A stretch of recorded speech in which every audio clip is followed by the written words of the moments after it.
Olá pessoal, tudo bem?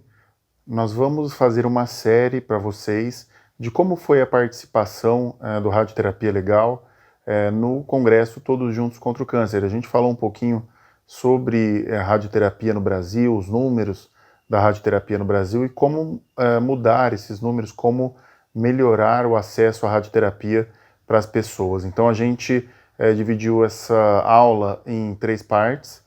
A primeira parte é a introdução sobre esse desafio. Na segunda parte a gente fala um pouquinho de como mudar essa história. E na terceira parte a gente faz uma entrevista com uma paciente que realizou radioterapia na época da pandemia. Também, o que é um fator muito importante, a gente ainda está sobre a pandemia do Covid-19, então acho que faz toda a diferença a gente entender a importância do tratamento, seja ele quimioterapia, radioterapia, cirurgia, durante a pandemia. Fiquem com a nossa primeira parte do vídeo, tá certo? Grande abraço.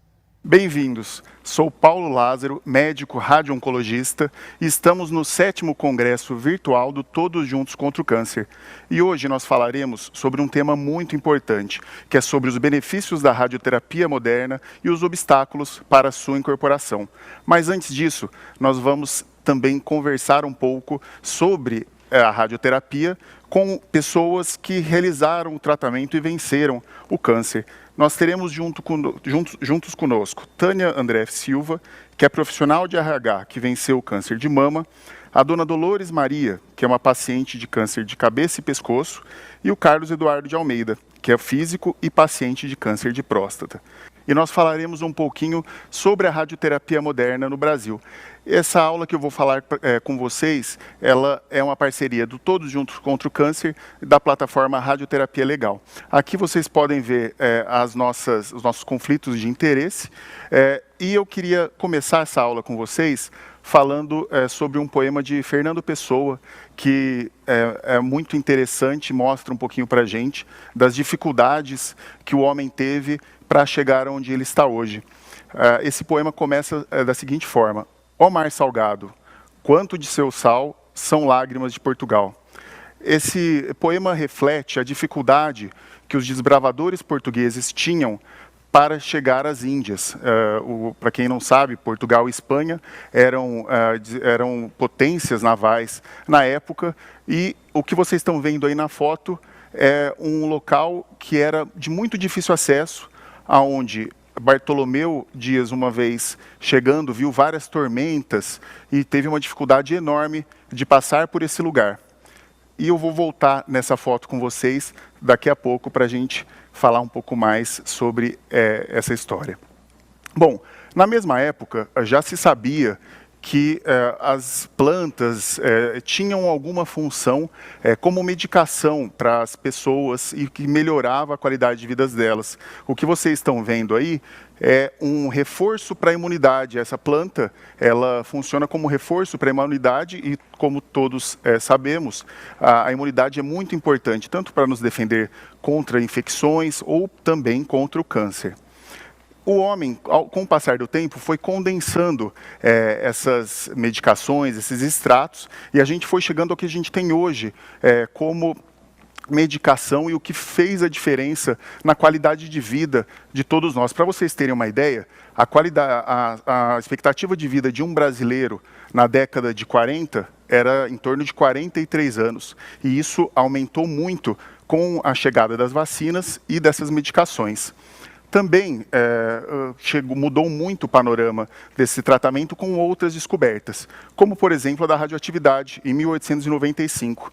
A descoberta do raio-x, ela se deu dessa maneira que vocês estão vendo, com um raio-x da mão do seu próprio descobridor, que foi o Röntgen, e ele, quando descobriu a radioterapia, o raio-x, um ano depois já estavam realizando o tratamento nos pacientes, como vocês estão vendo aí, o tratamento de um câncer de mama.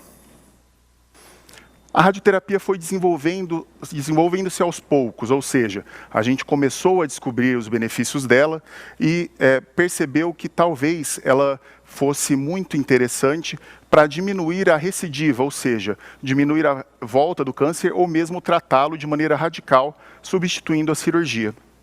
Mas só na década de 80, com a incorporação de um exame de imagem muito importante, que é a tomografia, mudou tudo. A gente, a partir desse momento, conseguia ver os órgãos internos das pessoas. Então, como a gente via os órgãos internos, a gente conseguia calcular da radioterapia as doses que chegavam na área que a gente gostaria de tratar e também na região ao lado dessa área. Com a incorporação dessa tecnologia, então, a gente melhorou a precisão do tratamento, aumentou a chance de cura e teve um menor efeito colateral. Aí vocês podem ver um tratamento de câncer de próstata, que é uma das patologias que mais acomete homens hoje no Brasil e no mundo. O ganho médio da radioterapia moderna, que a gente está falando, para um tratamento de tumor, seja ele de qualquer parte do corpo, é em média de 40%, enquanto da cirurgia é de 49% e da quimioterapia, hormonioterapia, os tratamentos sistêmicos, de 11%. Depois da incorporação da radioterapia, nós demos um passo além. Com um planejamento inverso que utiliza uma técnica computacional moderna, a gente pôde realizar tratamentos como esse que vocês estão vendo, onde a gente consegue diminuir a dose de radioterapia na região do coração, mesmo naquelas mulheres que tratam mama esquerda, o que não era possível ser realizado antes, quando nós tínhamos a radioterapia bidimensional, sem a tomografia. Uma outra coisa que também melhorou muito o panorama da radioterapia foi a estereotaxia, que é quando a gente realiza a radioterapia de forma precisa, milimétrica, submilimétrica. Ou seja, nós realizamos o tratamento no local exato aonde ele deve ser realizado, de maneira que a gente consiga ablar aquela região, realizar uma dose muito alta de radioterapia naquela região e, ao mesmo tempo, poupar os órgãos que estão ao redor dessa área.